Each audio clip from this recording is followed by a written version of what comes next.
Well, the agreement is also a welcome move for the nation's beef producers looking to continue unrestricted duty-free access to our North American neighbors. Kent Bacus with the National Cattlemens Beef Association joins us now with further perspective. And Kent, thanks for taking the time to chat with us today. If you would, speak to the value of this deal for the nation's beef producers.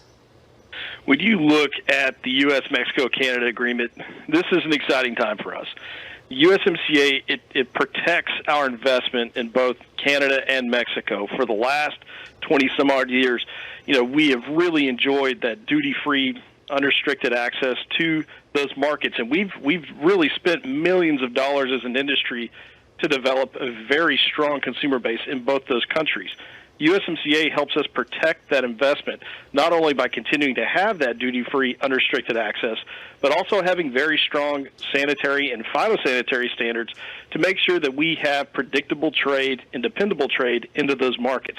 So this is a very good agreement for us. This is something that is a victory for the National Cattlemen's Beef Association, something we have been fighting for, and something we are very proud to see come to fruition.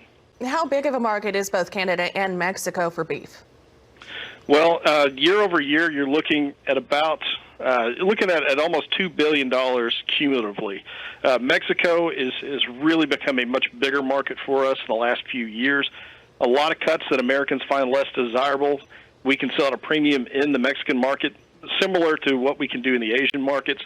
And because we've been able to really market our high-quality beef to those consumers, we're the preferred product. So when you look at the advantages that we have, this is a really good deal. I think it's also important to remember, we're not the only people that are selling beef into those markets. Mexico's been striking deals with a lot of other countries, so we have competition in our own backyard. This is very, very important to us, and this is why USMCA is such an important trade deal. Kent, there's also a lot of concerns, though, about the amount of foreign beef that's coming into the U.S. market. How or will USMCA impact those shipments? So by and large, USMCA, it shouldn't have a significant issue there. We've seen Mexico try to develop the U.S. market. Canada, we are the #1 export market for them as well. I don't think that we're going to see just an increased flood of beef or anything like that coming from those markets. We're going to continue to see strong competition from them, but by comparison, they are just a small amount compared to what we sell here. The United States is clearly the predominant force in all of North America when it comes to beef sales and beef production. And we do have some competition from Canada and Mexico, but it's not really on the same scale as to what we have here. I think we have a very important North American market. We want to continue to thrive here. The U.S. is still the best market for beef. That's why we sell 85% of what we produce here at home.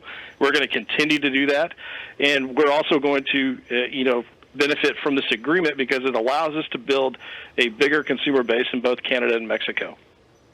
And Kent, what do you expect to see, of course, moving forward under the USMCA? Well, I think, the most important thing that we can see is just predictability. To have stable access to both those markets is going to really help us. When you look at all of the marketing and everything that we have moving forward, having USMCA there is kind of insurance. It helps us protect those investments, and it helps us really be able to rely that